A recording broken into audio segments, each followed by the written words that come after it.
Welcome back to That Gameplays Live, everybody. I hope everyone's having an amazing week, and we got some fun news ahead of us today. And guess what? We're not going too Nintendo heavy this week because let's just say a lot of spots in the gaming sphere are doing some very quirky things. We have a big release of a paranormal type game in Silent Hill F, as well as some interesting controversies surrounding certain employees of certain video game developers. But that's not even the craziest thing. Apparently, Xbox is getting the big kibosh in regards to being carried by a major retailer. Yeah, Xbox is getting dropped, so it seems like the writing's on the wall for maybe Xbox being the, I don't know, the dead box. It's almost Halloween, right? But yeah, no, we're gonna have a fun, quick show here tonight, and I can't do it alone because you know what? I get scared in the dark. I need a nightlight, but when I don't have a nightlight, instead I turn to the wonderful Culture Casino. Culture, how you doing today? I'm extraordinary. I'm wonderful. I'm spectacular. I'm brilliant, and I have been rained on for 2 days straight. So Rained on? No. no, it's fine. It's just usually when we get rain, it's a lot of rain, like all at once. It's like, hey, I'm gonna drown you real fast. Okay, thanks. So. But it's been good, and it helps things turn green, which is wonderful. I have some outside of the greenhouse projects going out right now, and they're all in their fall garden form, which means I've got all these sprouted seeds now, and they were really thrilled with the extra deluge of water. So they're already climbing trellises because I've got beans, I've got peas, I've got all this great stuff. So. Culture, I would actually, if you ever did like a gardening channel or like a greenhouse channel, I would give it a watch. Like I'd be curious. You always have such fascinating takes on this stuff. I got to tell you, this year I'm going to be going back to the Culture Builds channel that I started many years ago, and I stopped having time for it. Let's just be honest. I work too hard. But I retired and I still work too hard. So this is a problem. But anyway, I'm going to go back to that channel and I'm going to show people how I'm building a 500 square foot greenhouse this year, which includes a partially sunken base, which means it'll be down in the ground for temperature control. And I'm going to make it beautiful. So it's going to be a rounded top. And it'll have just really beautiful woodwork. I'm not going to use steel. It's really cheap to use metal, but I'm going to be using woodwork. So I'm very excited. I can't wait to share it with everybody as I build it. I'm going to try to get 2 or 3 weeks ahead on the build because if you've ever done something like this, you know that it takes a long time. So, but yeah, by the end of winter, I should be in spring crop in the new greenhouse. And I'm actually going to disassemble a greenhouse in the next few weeks and extend it. I'm not gonna get rid of it. I'm going to make it more bigger. Because that's gonna be where all the peppers are. So I think people are gonna enjoy what I'm gonna do over there. But anyway, that's not important. What's important is video games. Yeah, but what's important? Definitely. Yeah, I mean, but I would definitely want to say though, if I can chime in a second, I'll be sure to keep plugging that stuff. You're going to be chronicling it a bit in your voyages because I think people should definitely check it out. If I could take a minute before we even get into the news, I want to say on my neck of the woods, it's been a crazy past few days because as a lot of you know, I cover a lot of like the lost media and the video game mystery ordeal, and there was like a whole thing going on about Slamfest 99, which the wonderful Culture Casino actually voiced in here a few months ago. Or was it actually, it was over a year ago. It was a while ago. Sorry, Nolan Thunder Mine works very differently in time. That's true. But it was going to be a big live stream premiere, but it turned out it's looking like it was actually just an ARG and it was a big hoax. So a little disappointed on that. I was hoping to do a big live stream on my channel, but you know, I think we can hopefully get my spirits up a little bit because Culture, I think we got some fun gaming news. Wouldn't you agree? Yeah, but we also have, Xbox news. Oh yeah, that's not too exciting. But you know what does get me excited? The people are showing up in the chat. Culture, would you like to bring some of them up while I get this story together? Of course I would. I want to say thank you to those of you who got here nice and early, like Juliet, one of our wonderful moderators. Appreciate you. Thank you for being here. Of course, we've also got a few others like Ewan. What's up, Ewan? Ewan Kumia in the house. Ewan. That's right. We got a few other folks. We got Ninja Pat here. Good to see you. That game plays time. That's right. And Carl Singh in the house. Good evening to all. Good evening to you. And yeah, we are ready to go. I think I could not be more excited if there were two of me. So what are we covering there? Two culture casinos? That would be really cool. Yeah, watch out. I'd take two culture casinos. But you know what? I'd also take some Silent Hill action. Let's get into the shindig. Ooh, headline. All right, our first story. Yes, this comes to us from Bloody Disgusting, which I will still vouch for might be my favorite name for a website, period. They go back a few years here. This comes to us from the wonderful Mike Wilson on X, so thank you, Mike Wilson, saying, Silent Hill F launches today on PC. In case you weren't one of the people who plunked down, that's a P, YouTube P, who plunked down for early access to Konami and NeoBard Silent Hill F, the game is out today for PlayStation 5, Xbox Series, and PC via Steam. And as an extra treat, on top of the customary launch trailer, Konami also released a new live-action trailer. The first entry set in Japan for the series, players can dive into an unforgettable narrative by Ryukishi07, based on the beautiful yet horrifying artistic vision.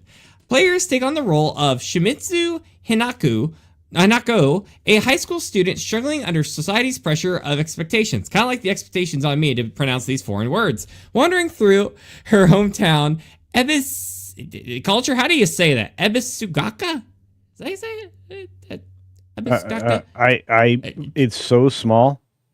I think you're correct, but I can't read it because I'm 1,000 years old. Yeah, no, you're good. You know what? We'll zoom in. We'll zoom in for those who need a little extra vision help here. I was born lucky without glasses. A mysterious fog rolls in and covers the town, revealing a disturbing transformation. Hanako must face horrific creatures, uncover mysteries, and confront traumatic decisions that will influence her fate. Also available today are the physical editions and digital standard deluxe editions for Silent Hill F. So it talks about some of the digital bonuses. The digital standard and deluxe editions grant unique digital bonuses, including outfits, a mini soundtrack, and digital art book. For those who sprung for the standard version, you can purchase the deluxe upgrade to enhance their game with the bonuses from the deluxe edition. Now, there's a bit more of a can of worms I want to talk about these deluxe editions. Before I start here, Culture, have you ever played any of the Silent Hill games or familiar with perhaps this newest entry? No, of course I have. I think almost everybody's tried at least one of these. I like them for a variety of reasons. Of course, I'm a horror guy. I like horror films and stuff like that. But I think Silent Hill is one of the most thoughtful approaches to this particular genre and storyline. So there's a lot there, and this does lift me up, considering that we are looking at 4K. 4K. This is going to be a good time. You've come a long way. I'm going to tell you, the English voiceover is not as bad as I'd feared. So that was, when I was watching it, I was like, oh, this isn't terrible. But it was pretty good. Anyway. I think it's cool that you're a bit of a Silent Hill guy, because like I unfortunately have never got a full on chance to play the stuff, but I've started getting started playing some more creepy games in more recent years. I find them to be some of the best games you can do with a companion, honestly, because they're just so fun and those jump scares are all the more funny. But I'll tell you, one thing I have gotten extremely into are the soundtrack of these games, because my goodness, they are some of the best sounds to ever come out of video game history. For all those out there, there are a lot of YouTube videos out there that are literally like Silent Hill vibes, and they mix in music, some ambiance. And if you're ever like writing for like either a website, a book, or just, need to unwind, the game has a really deep, like, it's like the feeling you get, like when you wake up early in the morning, it's kind of that calm presence before everyone comes out. It just kind of connects you in almost like a spiritual connection, in my opinion. And I don't know, I think there's something magic to it about the mystique of the games. Yeah, Culture, would you say ambience is a big part of them? No, 100%. I mean, between the soundtrack, the distractions with sound effects, the fact that, I mean, while they're all connected together, they kind of each have their own, they definitely each have their own plot. And what I enjoy about them is like, and this has always been the best kind of horror for me, is it's psychological horror. Right. Yes. And the ambiance and the environment that's around you, it really is a big part of the game. it thrusts you into that immersiveness that you have to have. You know, the movie that was based on the franchise back in, I want to say 2005, 2006, somewhere in there, is basically like an extension or adaptation, a very loose adaptation of the first video game. So it's just as they've moved forward, I think they've gotten, you know, really people like invested in the franchise itself. And again, it's not all the same like plot line. But it's just really amazing. And here's the weird thing. So it was originally inspired by a ghost town. Really? Yeah. The original game was originally... I think I know what you're talking about. Go ahead. Yeah. It was inspired by a real ghost town in Pennsylvania. So... and you know, everything about it just kind of spun from there. So, like I said, it is super fun. I mean, and it gives you the little tingles in your spine. A lot of them, a lot of people don't know that. Origins is kind of a weird take on all of that. But anyway, it is what it is, and I'm always stoked when, you know, I hear there's going to be something new coming out of this. But I mean, you know, buyer beware. If you're not into psychological thriller / horror games or films, this may not be for you. Make sure you're in a nice, happy headspace before getting to it. Make sure your life's all good, because you know sometimes you're having some hard times in life. Maybe it's better to pull out like the Mario 64s. Or the there Super you Monkey go. Ball. Yeah, dig out something fun. Yeah, nice. Maybe a happy place. Maybe a nice long relationship. Maybe a couple kids. They after they go to bed, you know, you feel happy inside. Maybe that's a good time for Silent Hill. But no, Culture, I've loved your takes on this kind of stuff. But I want to take a minute though and get a little more in this deluxe edition, because we have some very interesting news that is broken about this. So as you can see here, the normal version, actually this deluxe edition, you get the full game, the digital art book, the digital soundtrack, pink rabbit costume, lol, white sailor school uniform, item pack, and Omnimori Panoni. Once again, I am worried for the day I go to Japan, because I'm probably going to hurt some people's feelings because I cannot pronounce anything. Some of these are actually a part of a 48-hour early access. However, some gamers have managed to find ways to get a hold of these in ways I don't think they originally intended. Let's find out some more about that. Coming to us from PC Gamer, Konami accidentally handed out goodies from Silent Hill F's $80 Digital Deluxe Edition to $70 normies on Steam, but we'll snatch them back shortly. This comes from Stevie Bonnefield of PC Gamer, so thank you, Stevie. If you're diving into Silent Hill F on PC this weekend, you might notice you have some extra digital goodies you didn't pay for. As reported by Games Radar, some players on the Steam version of the game were accidentally given access to special content that was supposed to be an exclusive to pre-order and deluxe editions, which included additional outfits, an item pack, a digital art book, and a digital soundtrack. Some of this content was made available to players who only purchased the regular standard edition of Silent Hill F. While it's unclear how much of the exclusive content leaked to the standard edition players, several people on the Silent Hill subreddit reported getting access to exclusive outfits, but not the soundtrack or other bonuses. Before you get too excited about free in-game items, it doesn't look like Konami will let up the mix-up slide. A post on the official Silent Hill X, formerly Twitter, account addressed the situation on Friday, stating, "We're investigating an issue on the Steam version of Silent Hill F where bonus and pre-order content not included in the purchase edition is temporarily accessible. A patch is scheduled to be released soon. Thank you for your continued support." Oh my goodness. Culture, I want to get your take on this before I weigh in. What do you think about people getting access to these things early without paying for it? I think that their opinion of things is a little less valuable because we don't know what the exchange was for that privilege. And it's one of the reasons why I don't like access journalism. If I get access to something because I was, a beta tester or something like that, it's a lot different. I'm invested in the game in a different way.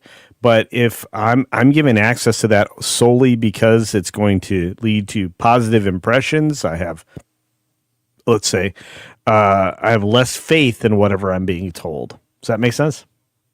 Oh, definitely. But it seems like it's not even just like the journalism. Like people who just flat out bought the normal version of the game are getting access. It seems like it's a mess up on Konami's end, which is, I gotta say, if I'm a gamer, honestly, I know it wasn't intended to be a gift, but it is kind of like someone shows up at your door, being like, "Hey, here's $1,000," and then a day later they're like, "Hey, about that, we're gonna need that back." Like sometimes I guess I just kind of miss the days of you bought the physical game, and if something was actually left on the disc, it was yours. You bought it. Now they can just release an update because they're like, "Hey, other people paid for this, you didn't." It's going yoink. And, they have a valid reason. I do get that because I know that there's probably people who bought the digital deluxe edition and they're probably like, "Hey, how's come these people got it for less money?" Now, me, as someone who's been a sucker for these deluxe editions over the past few years,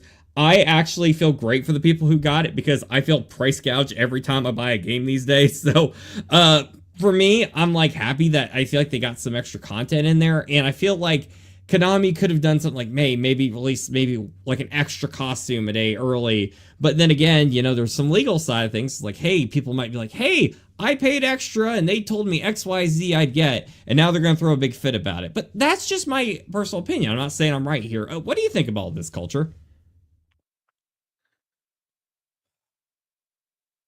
I think that you need to produce new things. And the minute you go back to redevelop your old things, you're already on very thin ice. Very true. Very true. And look, I mean, enhanced, deluxe edition, whatever else, oftentimes it's just signal for, hey, these are things we thought about but didn't actually make, and now we want to charge you more. And this is the same with new games. I mean, we used to have a pretty solid understanding of what DLC was.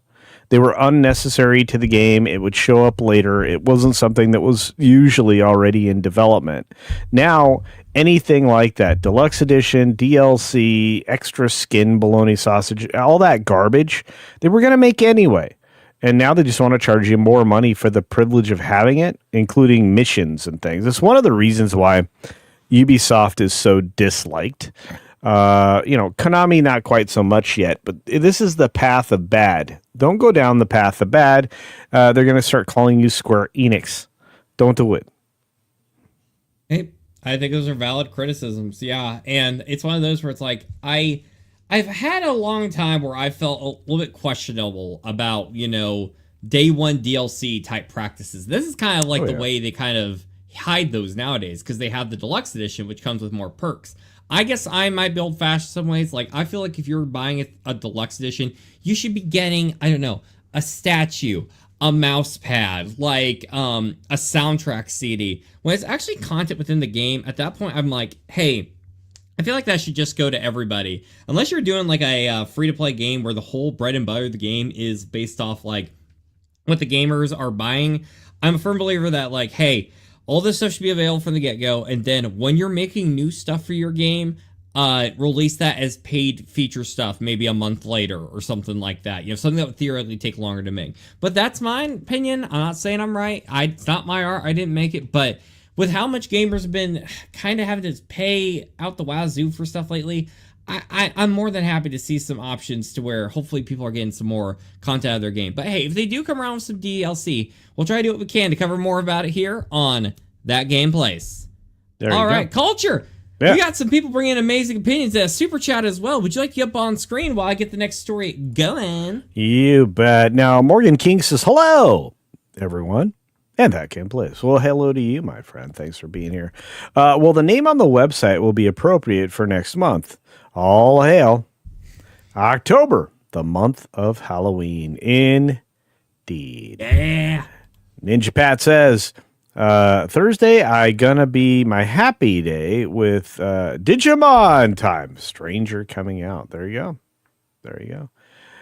Let's see what else we got. We got a super duper chat from our good friend SFXF314 Sabertooth Raptor for 5. Woo! And we got tokens, dude. 5. And you know what? Kevin's not here. We might get some pizza. I don't know. Maybe. Anyway. Thank God we won't starve. We won't starve today. That's right. So, new show idea. Tom from Midnight's Edge and Monticello. Tom plays Jefferson. Oh, cool. In a historic look, but comments on the current entertainment sphere with Toxic Man Flu. That sounds good. That sounds like a healthy mix of strange. And not Otello. Yeah, not Otello and the Borg, which is... I'm still trying to figure that one out. Thank you, SFX. F314 Sabertooth. Thank you. And to those of you who, are out there in the world, I just want to say thank you for joining us and being with us today. We're here for gaming news, which Nolan has, I think. Yes, definitely. Good. Now, all right. Usually on gameplays, we try to keep things as, gaming centric as much as we can. But, there's just some times where, unfortunately, gaming and politics do tend to intertwine a bit. But I think there's some time, too, we can observe this from maybe a little bit of a different angle and maybe see how this might be affecting gaming as a whole. What am I referring to? Well, that's actually our next story today. So, coming at you from the amazing website known as That Park Place by the wonderful Forrest Menace, very good writer. Please check it out. The headline states, stream creator lists Charlie tweets detected, highlights game devs who mocked Charlie Kirk's unfortunate passing. The article goes on to say, for nearly a week, extremist game developers have celebrated the taking out of Charlie Kirk and have been met with an uproar of gamers calling them out. Some have lost their jobs, some have flown under the radar, and others have flown under the radar. Now a stream creator list seeks to spotlight game studios whose devs have celebrated the passing of Charlie Kirk. Gamers react to the passing of Charlie Kirk. Following the tragic death of renowned American debater and political organizer Charlie Kirk on December 10th, both sides of the political aisle immediately exploded with commotion. Many individuals went online to express their feelings on the matter, with supporters, allies, and friends coming together to mourn the young father. Some political adversaries even honorably set their ideological differences aside in order to pay their respects.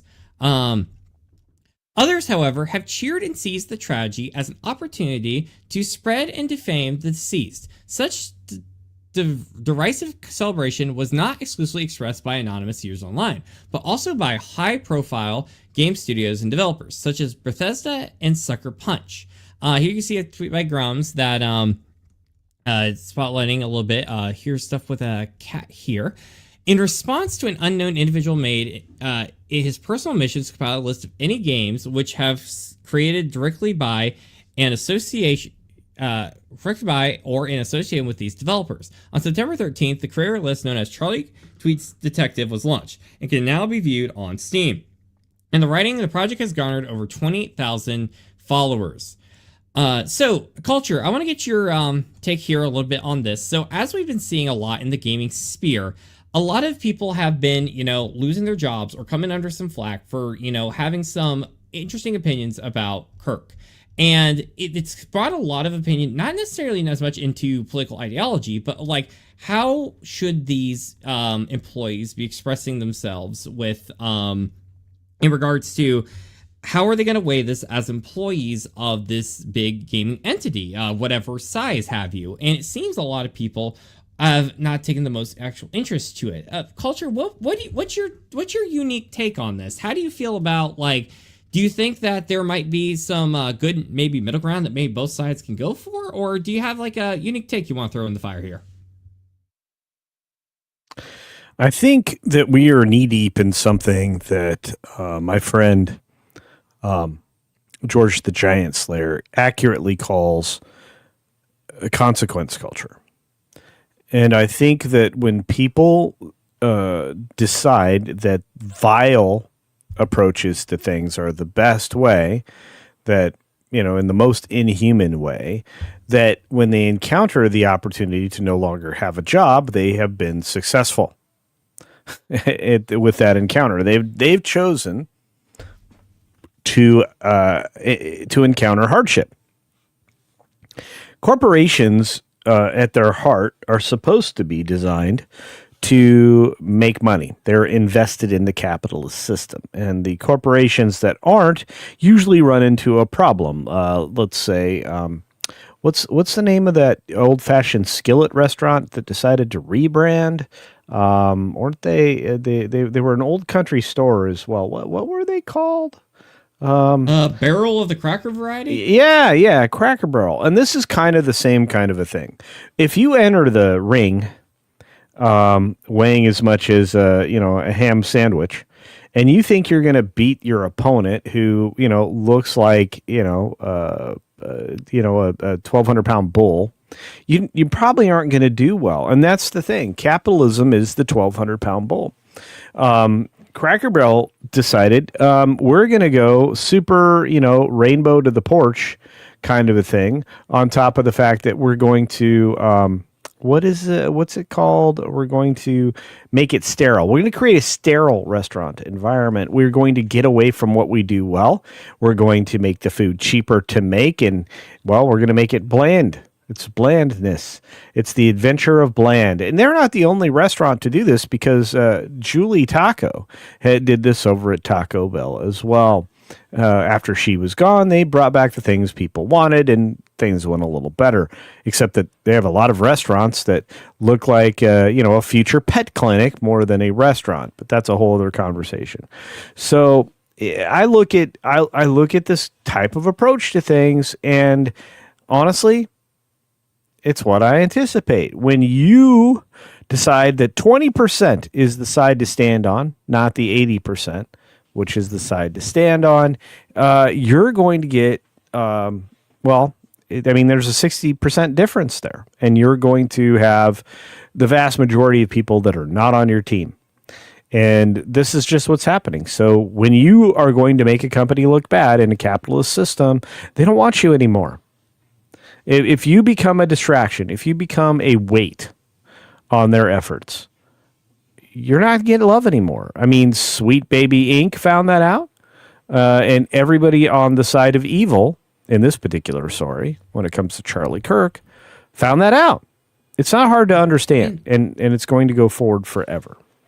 And I'm so glad you brought up Sweet Baby Inc. culture, because, I think it's interesting, they found a way to, have its own basically list to identify what employees are going for this, what aren't, because we're seeing the same thing with Sweet Baby, where a lot of people haven't really been the biggest fan of them, and they want transparency on who is involved with this game, because I think that is fair to gaming. It's not I don't want any of these people obviously something illegal like doxed or something like that, but I do think there is a spot for transparency in this thing where it's hey, if certain people are attached to the games with opinions I might not necessarily like, any side of the aisle, any sort of area, I like to be able to know, because a lot of times, lies are there to, unfortunately, hide some shady businesses going on, right or wrong. And I think a lot of the times, at least when it comes to the gaming sphere, when it comes to video game development, I think the public deserves transparency. And I'd like to wrap this by a very interesting comment here by Carl Singe. Thank you very much, Carl. Always big support of the show. And he has a very, I kind of like this take he's got here, and this is his opinion. We need common human decency to return. When you do nonsense in the workforce, there are consequences. Hate speech, violence affecting the industry in any form has to involve punishment. And I think that's a very fascinating thing. I don't always agree with company protocols, and I do think there are times that, I don't agree with the foundation of the company. I am always been a firm believer that people should be able to own their games, no matter what the Ubisoft CVO says. And I do think that means there needs to be more opportunity for people to start their own companies with their own philosophies. However, I think a lot of us can agree here that we don't want to be in a spot where, we're all hurting each other. We want to be able to go home, play our games, and get along a bit. And transparency is one of the first steps you there, because if anyone's going to accept anybody, the first way you got to do it is to know how that other person is. And you got to know is hey, this person going to hurt me or not? But hey, this stuff's been going crazy. And, if we get some other major news going on with this, we'll be sure to talk about it here on That Game Place. That Game Place. That's right. All right. Culture. Yeah. I think there's some people in the chat going on a little more than just Carl. Would you like to share them up while I get this next story going? You betcha. I think Carl's right, though, and I'm not sure, to what extent we can agree with this, but I agree with it fully. We need common decency to return, especially in the workplace, especially in the workforce, and especially in the people that are around you. So I think that there will be punishment in the future, and I think that when we get around to it, when the reality of the world around us is finally settling down, there will be a lot of people that will meet the man that comes around. Old Johnny Cash song. Ninja Pat's in the house. Good to see you. I think I said so earlier. We got Tom F here. What's going on?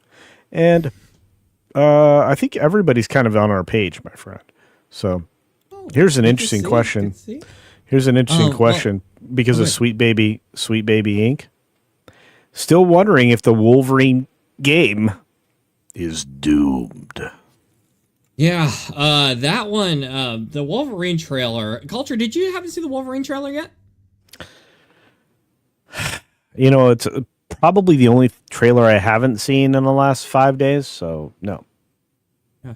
Well, definitely. I'm not sure if we'll have enough time for it on this show or not, but this is definitely something we're going to be definitely covering a lot here going forward on That Gameplays. Is going to be that Wolverine, because I have a strong get me if I'm wrong here, Culture. I think a lot of people are going to have a lot of opinions about this game with that company involved. Am I wrong on that? No. I you know what? I don't ever say you're wrong, Nolan. Not ever. There. No. You gotta say I'm wrong sometimes, because I can be wrong. I can tell you that right now. And I'm usually wrong when I'm mispronouncing a French name. Ubisoft. Okay, I will suggest an enunciation correction, but I don't think, or perhaps some study of a dialect. But I don't think I'll say you're wrong. Well, thank you, kind sir. That's very kind. But you know what? Always look for pushback. If you think my opinions suck, say it like it is. But no, guys, Culture is one of the best people you can ever do a stream with. Please support this man. He is such a friendly person. Oh my god. Thank you. You're welcome. Culture, you ready for our next story? Or do you got any more chats to bring up? I are already ready. Yes, I'm ready. Bingo. All right. Okay. Grammar, good enough for me. All right, guys. So this was actually a late addition into our lineup today, because this is actually like breaking news, people. Okay. So what ended up because Silent Hill was originally going to be our headline today, but then this came in at the twilight hour, and oh boy, this is going to be fun. Coming at to you from Reuters. Thank you. Yeah. All right. Video game maker EA is in advanced talks to go private at roughly $50 billion valuation. Oh, that's about right. Boy.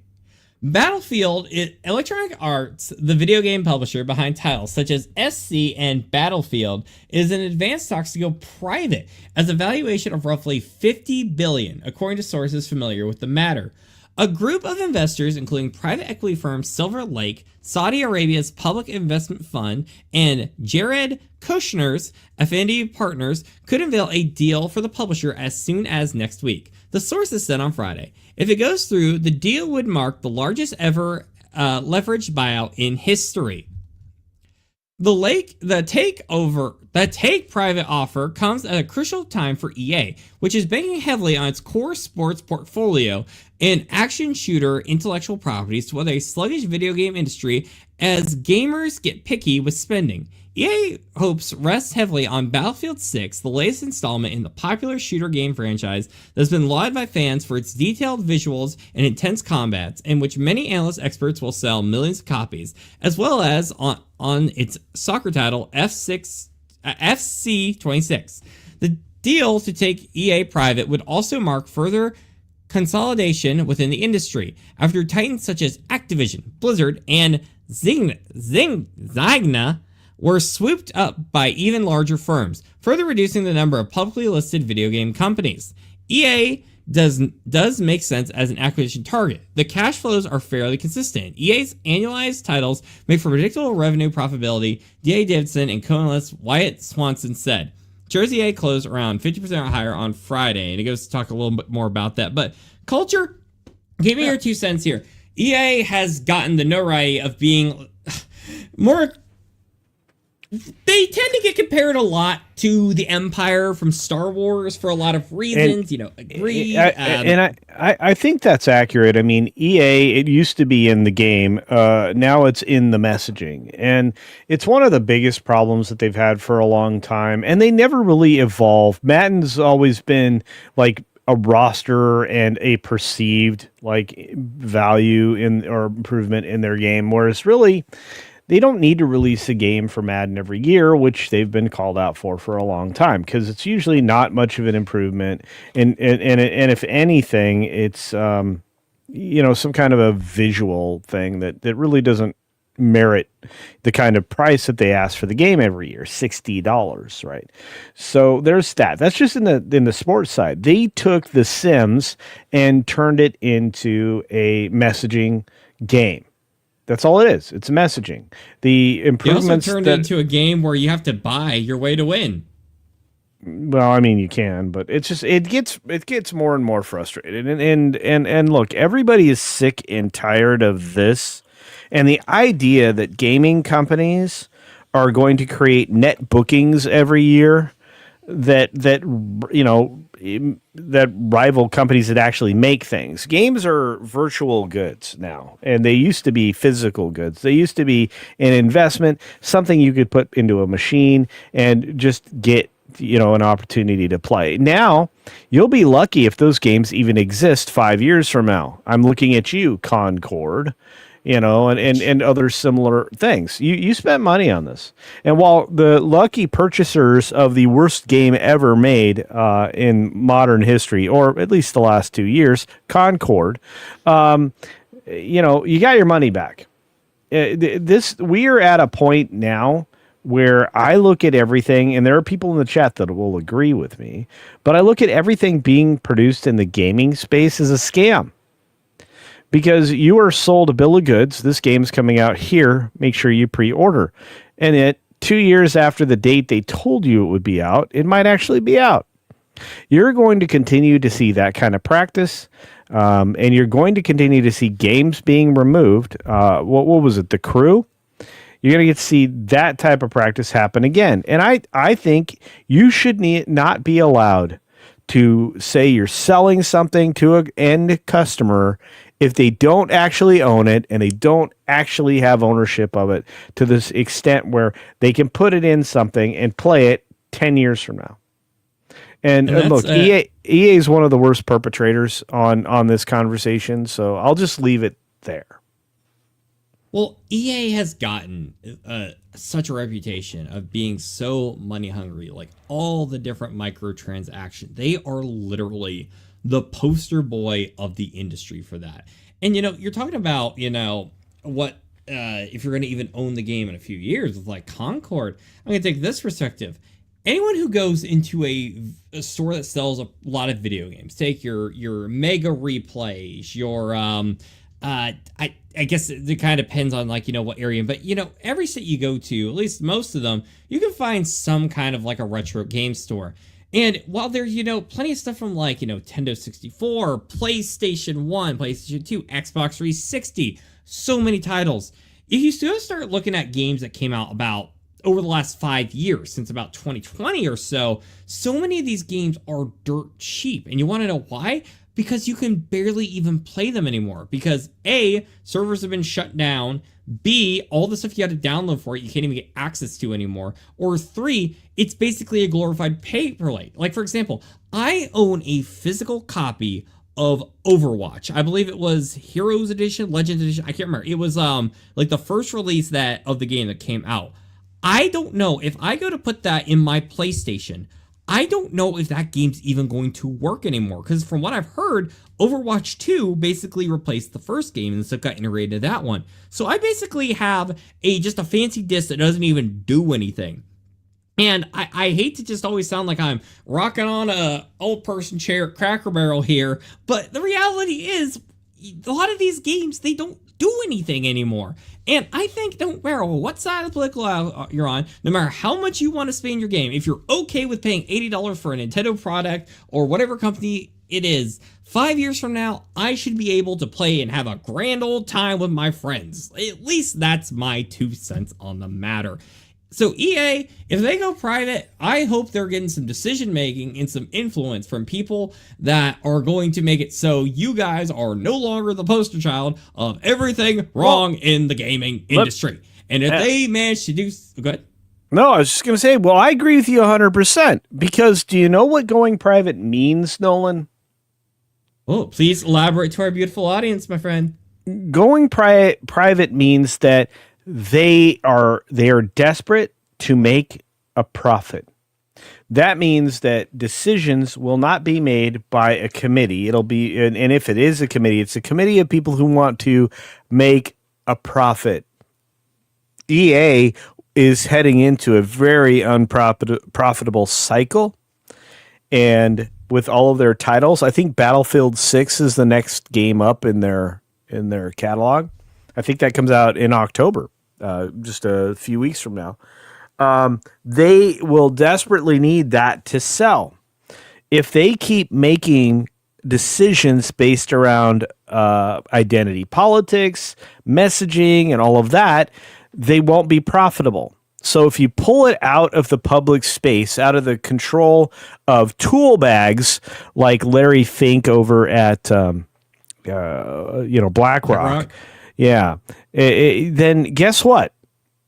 People who want to make money will make decisions to make money, and they won't have the influence of a tool bag like Larry Fink trying to just make messaging, which is what he's been doing with All Corps, which is why we don't have the profitability. We don't have the growth. We don't have many of the things we could have across all industries in the United States and perhaps the world. That singular person, and now, in case you didn't know, the co-leader of the World Economic Forum, Epic Toolbag,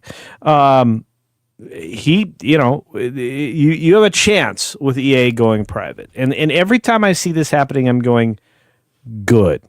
Market cap, good. You have all that money to spend and make money with, good.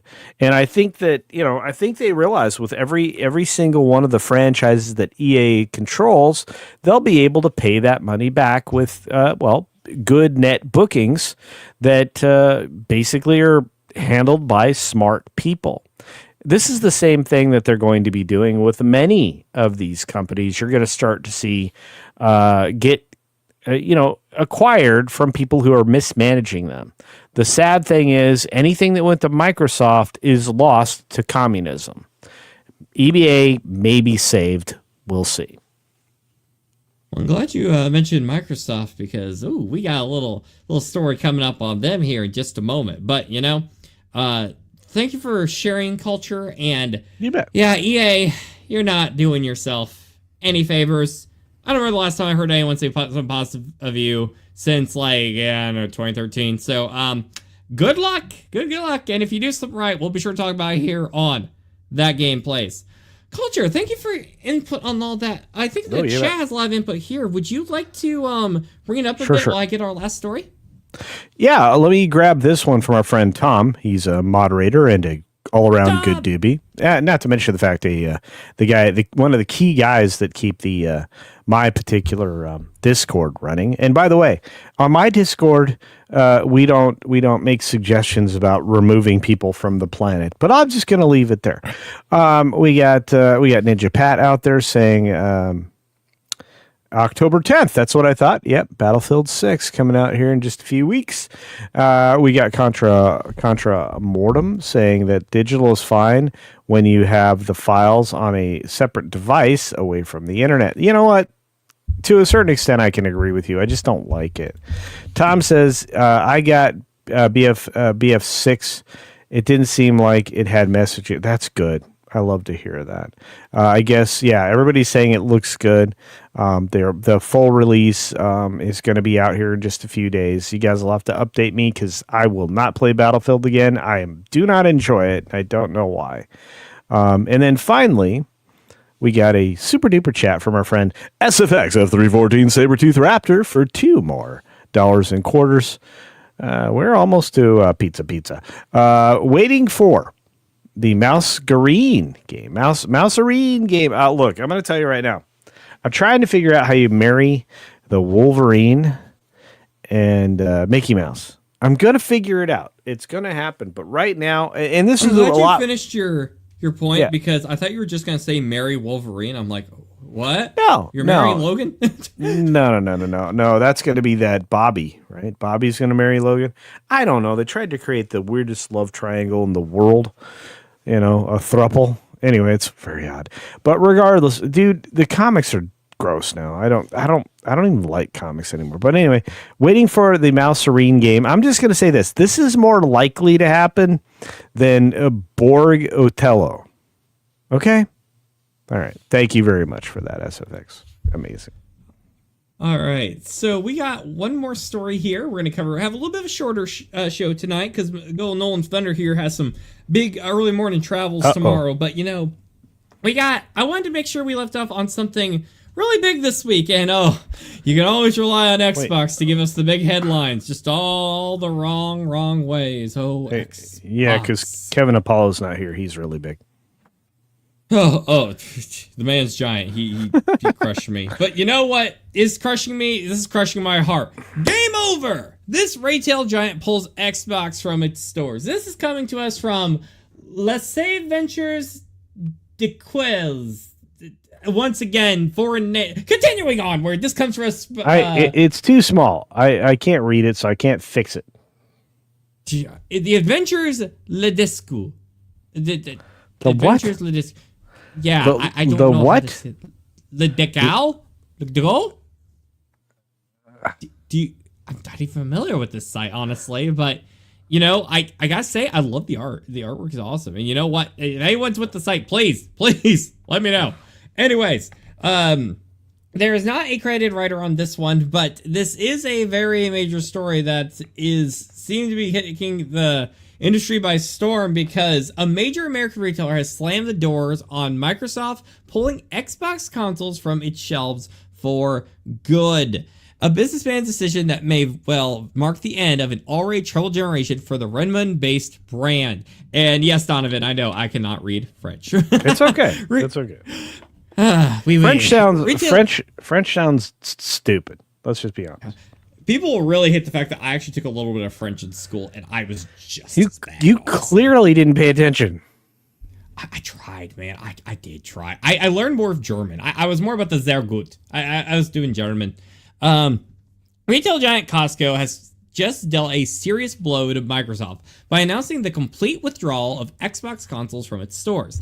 The commercial break confirmed by a company spokesperson perfectly illustrates the growing struggles of Microsoft's gaming division amid rising costs and fierce competition from Sony. An officially confirmed withdrawal. The news was first revealed by Destin Lagari, former IGN journalist, who contacted Costco directly about the removal of Xbox consoles and accessories from the retailer's website. The response was crystal clear. We don't have any plans going forward to carry an Xbox console. Ooh, boy, isn't that the dagger.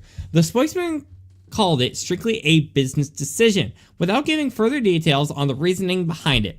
Just called Costco about Xbox stock. I was told they will no longer be carrying Xbox consoles. We don't have any plans going forward to carry an Xbox console, says the quote, saying it was a business decision. They did say they have some great deals on, get this, Switch and PlayStation, though. Even more telling, Costco emphasized that we'll be continuing offering excellent deals on Nintendo Switch and PlayStation consoles, making it clear that the withdrawal specifically targets Microsoft products.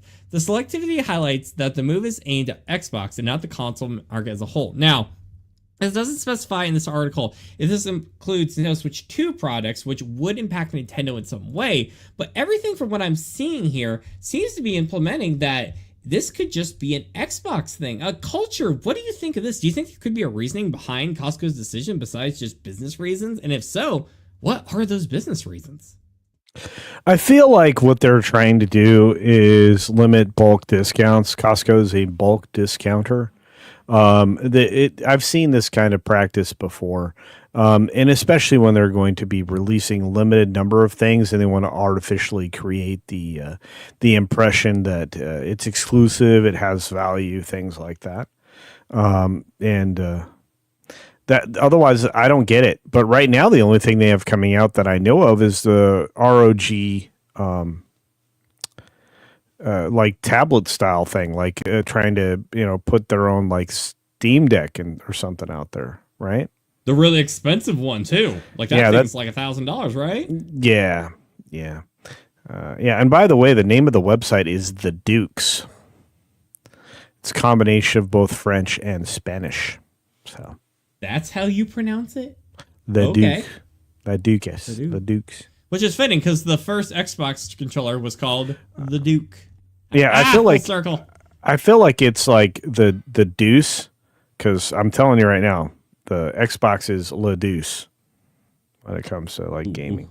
But saying it right in front of the Xbox. Xbox, I hope your feelings aren't hurt, and I hope you also get more games. I would like that too. I would like that too. But no, Culture, I really think you're onto something here, because like Xbox is one with a lot of games that like to sit on the shelf, it seems like these days. The split comes at a particularly unfavorable economic moment for Microsoft. The United States Xbox Series X has particularly become a luxury item, as the presidential administration trade policies have significantly increased the import costs of consoles manufactured in China. Unlike traditional computers and smartphones, which receive exemptions, gaming consoles have been hit hard by these extra tariffs. As a result, Microsoft was forced to raise prices for both the Xbox Series X and Xbox Series S twice on the US market. First increase, initial price hike to offset custom tariffs. Second increase, additional adjustments due to escalating import costs. Now, it's funny, this brings up the tariffs. However, as we know and have covered here, Microsoft was not the only one affected by this. Nintendo was, there was talk about them getting affected by these tariffs, and I know PlayStation has as well. You know, we did a whole video on PlayStation having a big price increase a while back, and we should have an upload of that from the stream here coming up within actually just a few days here about the whole PlayStation price increase. And yet Xbox seems like it's getting an exception here, where Costco's just like, they don't want to get into it. Do you think this could be a canary in the coal mine for Xbox, Culture? Anything they do is canary in the coal mine. The worst decision they made was to incorporate Bridge into all of their operations throughout Microsoft. So when it comes to Xcrotch, I have a feeling that they already get, they already have the understanding that they're just getting constantly kicked there. Hold the phone. What? Xcrotch. That sounds like a 1990s video game developer for the PlayStation. I'm just telling you, Xcrotch is exactly what they are. If you look at the letter X, it has 4 crotches in it. They've all been kicked simultaneously, and this is what we're ended up with. No, but seriously, look, this is a litmus test for whether or not there's a future for them in the console market. That's all it is. It's a litmus test for that. And I'm going to tell you, no matter how quote unquote exclusive they try to make their console, people won't be fooled. I mean, I'm looking at the handheld and I'm going, okay, this is fine, but I can do every single one of these things on my Steam Deck, all of them. And you know what? Yes, I'm quite satisfied with that. And that's, and as an early adopter, I paid a premium price, but going forward, I don't need another one of those. I really don't. And I think that's one of the things that Sony figured out with the PSP. People are going to say, well, I can do everything with this. I can watch movies, listen to music. If I'm traveling, this is decent. I can, there's ways to bypass a lot of stuff and make it a, full screen, option if I need to. You can even plug controllers and stuff into it. So like people just figured it out and if you got really into it or you got a little nerdy, you had a solution for everything you wanted to do. Especially if you're traveling. I think the handheld consoles are only good for traveling. My Switch only sits on a dock. My Switch 2 would, if I ever get one, would only sit on a dock because, I'm old. I want like a bigger screen. Holding something in my hands is dumb. The fact that they decided to basically create it as a controller was extra dumb because I'm not going to like turn my hands around it like it's a steering wheel or anything else. So, it's inconvenient. I'm going to use a Pro controller and kick everybody's ass with it. So it's just one of those things. So when I say X crotch, I'm saying that in the kindest possible way. It gives it gives the audience a chance to kick it in the crotch 4 different times. That's what the X is for.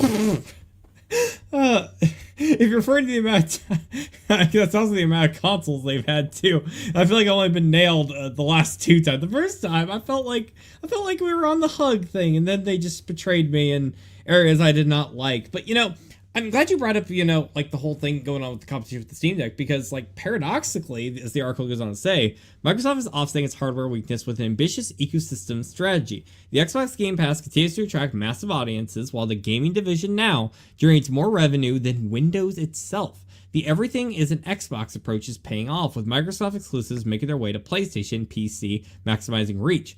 Third-party developers are also showing renewed interest in the Xbox platform, as seen with Square Enix's bringing back Final Fantasy XVI and suddenly publishing Helldivers 2 on Microsoft consoles. Finally, the future of the brand seems to be moving away from the classic console model towards a velocity closer to the PC world.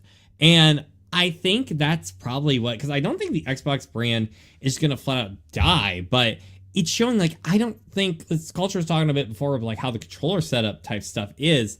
I don't think this whole, like, Xbox portable thing is going to stay in that kind of ordeal. Like, I could see it adapt to maybe becoming more of, like, a portable gaming PC type thing, but the Xbox brand, I think, is going to become more of a legacy type ordeal. And I say that with a lot of sadness, the OG Xbox and the 360, I really loved those systems. There are some amazing classics on both of them, and there's reasons that those things made such an impact. But I feel like with Xbox, with the competition going over against at PlayStation having, basically a lot of the same games you can already get on Xbox, and with PCs becoming more accessible to anyone than ever, I think we're going to be seeing a big change for Xbox, But hey, if that day does finally come, where Xbox decides to step away from the physical aspect of the spear, we'll be trying to be some of the first report about here on That Game Place. Culture, before we wrap, I want to hear some of the awesome people in the chat before we do our plug stuff, because it seems like they got a lot of takes, and I think they are worth sharing. Okay, let's see. Who has a take? Hey! I think Ray Donovan does. Oh, wait, no, that's Donovan Bradford. He probably has a take. Let's see what it is. Greetings. Okay, well, that's a take. I like that. Thanks for that. Everybody's making fun of our French. My That's a special French, not yours. Mine. French. Oh wow, Costco did it. Dang, yes they did. Yeah. FTF. Sorry, had to. Yeah. By the way, I need to set up another FTP server because I think that's the purest way to share things. You just send it to my server cloud. So anyway, that's irrelevant. You guys don't care. Apparently, it sounds fun to the Matrix to curse in French. Can I just tell you about that scene in the second movie that look, and the twins and everything else that is garbage. Okay, sorry. What else was that? Better or worse than the third and fourth movie? No, the fourth movie is the worst.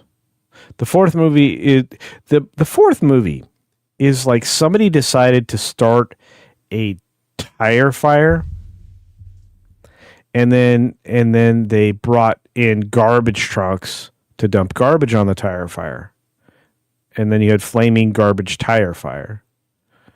Yeah. There's a great Cleveland Browns joke in here somewhere. There's a great Cleveland Indians joke in there. It's look, the Cuyahoga River is this particular situation. Anyway, we'll move on. Carl Singh says, I think Microsoft is trying very hard to get out of the gaming side. Yeah, they bought all the gaming companies, and now they're trying to get out. That makes sense. Man, yeah. And you know what?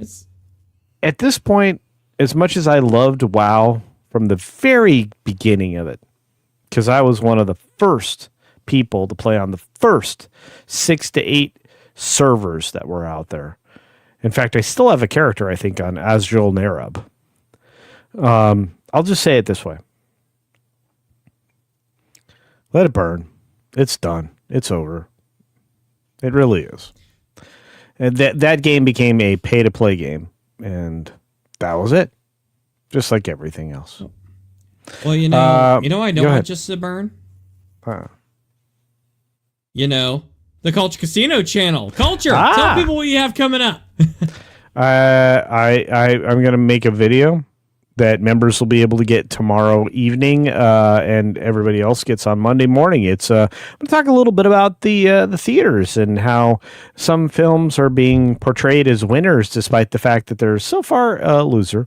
And one battle after another might not be the movie you think it is. I suspect that I'll be talking a lot about George Soros this week. I'm going to be talking about a little bit of Jimmy Kimmel and the immediate plunge that his ratings took, a 60% drop on night 2 after his return. I'll be talking a little bit about ICE arrest and the fact that they actually arrested a superintendent of schools of one of the largest school districts in a particular state. And I'm going to talk a little bit about Henry Halfhead in the gaming space, which I think a lot of you will be interested in, because that particular game took a giant plunge after everybody found out it's attached to Sweet Baby Inc. So there you go. Awesome. Well, definitely check out Culture Casino. The man's always got some of the most interesting products I have seen on YouTube, and he's definitely worth checking out if you want to hear some more of his wonderful opinions on the matter. I also want to take some time to also give some promotion here to Late Nights with Lauren Apollo. Kevin Apollo, our normal third host here, he was unfortunately not able to make it today, but be sure to check him out on every Tuesday and Thursday nights at 11 p.m. Eastern Standard Time. You can find his work over on the WDW Pro channel. The live stream starts out as available for the public, but after a little while, it goes member exclusive, meaning that you'll have to pay a membership thing every month, but you get a lot of perks out of it. You even get an opportunity to jump in on some of Pro's panels every now and again. I started out actually as a member, and next thing you know, hey, I met some of the coolest people around, such as Culture Casino. So if you want to see some of what Kevin and Lauren are up to, our friends here, be sure to check them out. And if you want to see what I have going on in my spheres, you can check me out on my personal YouTube channel at Nolan Thunder. I talk about internet mysteries, video game mysteries, all the works, all that type of stuff. I have props, fancy sets, synthesizer music. It's a good time. So please check out my show, Lost in the Files. I'm going to plug Slamfest 99, a documentary I did on a lost media case. It's a fun video. Please check it out on my YouTube. And Culture, I think it's about time for us to get out of here. You got anything else you want to say to the wonderful audience before we go? Well, I always want to say the same thing as we exit the building, and you're going to have to do the thumb thing. As always, friends, get your game on!